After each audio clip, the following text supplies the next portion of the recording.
The shop was buzzing, customers shoving past me like I was invisible. My feet ached, my smile was crumbling, and then she walked in, Karen, the customer who made my life hell. She sneered, tossed a dress at me, and said, "You're useless." But what she didn't know, 3 years later, I'd be signing the deed to her favorite store, her store. Want to know how I turned her cruelty into my triumph? Stick around for the most satisfying revenge story you'll hear today. Hello everyone, my name is Lucy, and I'm from Manchester, England. I used to work as a shop assistant, barely scraping by, feeling invisible. Today, I'm sharing a very personal story about how I went from being humiliated on the shop floor to owning the place. If you've ever felt disrespected or dreamed of sweet justice, hit that like button, subscribe, and let's dive into my story. My name is Lucy, and at 19, I was just trying to survive. Manchester's grey skies loomed over me as I walked to my first real job at a clothing store called Chic Boutique. It was a mid-range shop. Think racks of trendy dresses, scarves in every color, and a playlist that looped the same pop song until it haunted your dreams. The black uniform clung to me, the name tag reading, Lucy, in bold letters, like it was my only identity. I'd grown up in a working-class family, and when my parents lost their jobs, I was on my own. Rent was due, and this job was my lifeline. At first, I was excited. I loved fashion, and I thought helping people pick outfits would be fun. I imagined chatting with customers, maybe even making their day. But retail isn't like the movies. The reality: 8-hour shifts on my feet, folding endless piles of clothes, and forcing a smile even when my legs screamed and my stomach growled from skipping lunch to save a few quid. The worst part: the customers. Some were lovely. Teenage girls bubbling with excitement for prom dresses, or sweet older ladies looking for cardigans. But others, they treated me like I wasn't human, like I was just an extension of the cash register. Enter Karen, not her real name, but it fits. She was a regular at Chic Boutique, always decked out in designer sunglasses and a scowl that could curdle milk. Karen was in her late 40s, with perfectly manicured nails and a voice that cut through the store like a knife. Every Saturday, she'd storm in, demanding sizes we didn't have, barking orders like I was her personal servant. One afternoon, I was restocking sweaters when she marched up, a red dress dangling from her hand. "This is a size 8, she snapped, her eyes narrowing. "I need a 6. Go get it." Her tone dripped with disdain, like I was beneath her. I checked the stockroom, my heart pounding, knowing we didn't have it. When I returned and explained, her face twisted. "What's the point of this shop if you can't even do your job?" she yelled, loud enough for every customer to turn and stare. My cheeks burned, my hands shook, but I choked out, "I'm sorry, Mom," and forced a smile. Inside, I was screaming. That wasn't the only time. Karen would toss clothes on the floor for me to pick up, roll her eyes when I answered her questions, and once even muttered, "God, they hire anyone these days." Each jab felt like a punch, chipping away at my confidence. I'd go home to my tiny flat, collapse on my bed, and wonder if this was all my life would ever be. Endless shifts, endless insults, and a paycheck that barely covered rent. My manager, Sarah, wasn't much better.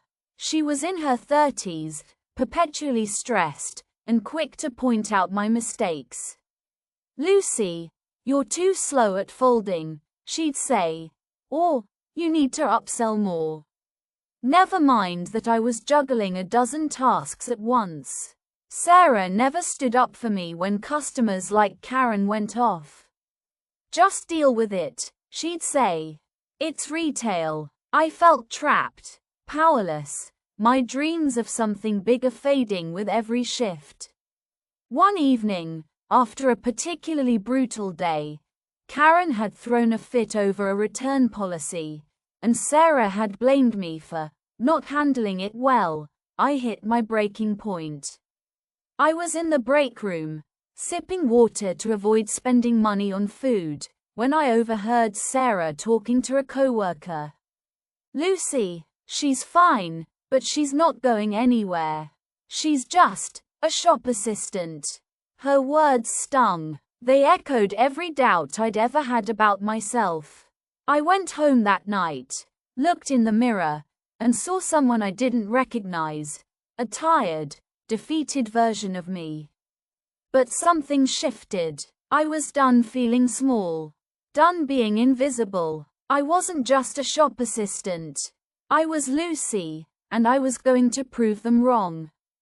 I started small. I enrolled in night classes at a local community college, studying business and marketing.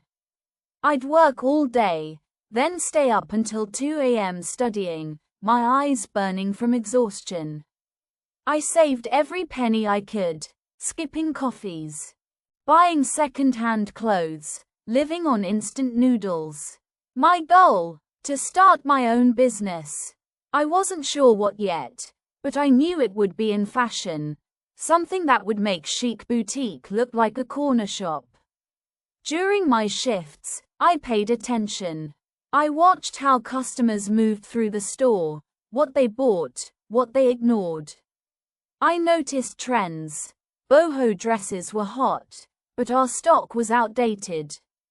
I started sketching my own designs in a notebook during breaks, dreaming of a store that felt welcoming, not soul-crushing.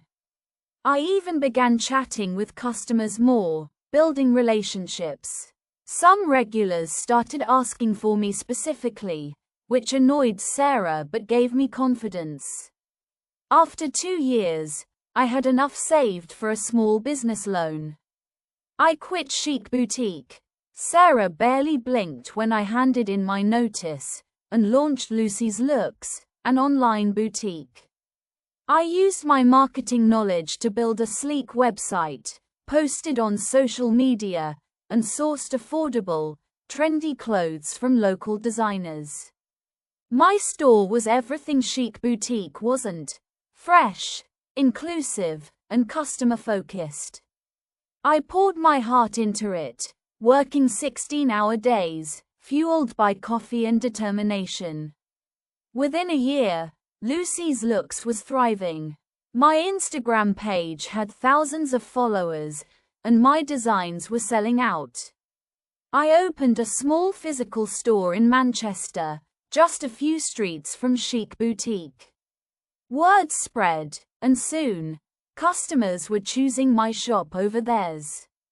I heard through the grapevine that Chic Boutique was struggling, sales were down, and Sarah was panicking. Then came the day I'd been waiting for. I got a call from a business broker. Chic Boutique was for sale. The owner, a distant corporate type, was cutting losses. I had enough capital now, thanks to Lucy's Looks, to make an offer. My hands trembled as I signed the paperwork, but my heart was soaring. I was buying the store that had made me feel so small. The day I walked into Chic Boutique as its new owner, I felt like I was floating. Sarah was still there, managing the store, unaware of the sale. I'll never forget her face when I walked in, holding the deed. Her jaw dropped, her eyes widened, and she stammered, "Lucy. What are you doing here?" I smiled. Not the forced retail smile, but a real one. "I own this place now," I said calmly. "And things are going to change." Her face turned red. then pale. She tried to laugh it off, saying, You're just a shop assistant. But her voice shook, and I could see the panic in her eyes. For the first time, she saw me, not as a nobody, but as someone who'd outsmarted her. And then, the cherry on top, Karen walked in. She didn't recognize me at first, too busy complaining about a blouse. When I stepped forward and introduced myself as the owner, her mouth snapped shut. You, she said, her voice dripping with disbelief. I nodded, my smile unwavering. Welcome to my store. How can I help you today? Her face flushed, and she muttered something about being in a rush before scurrying out. I didn't need her to grovel. Her humiliated exit was enough. I stood there, surrounded by the racks I used to fold, the music I used to hate, and felt a wave of relief wash over me.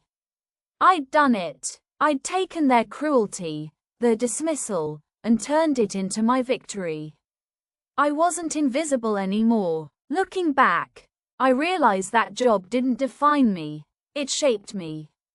It taught me resilience, empathy, and the power of believing in myself, even when no one else did. Karen and Sarah thought they could break me, but they only made me stronger. Karma has a way of coming around, doesn't it?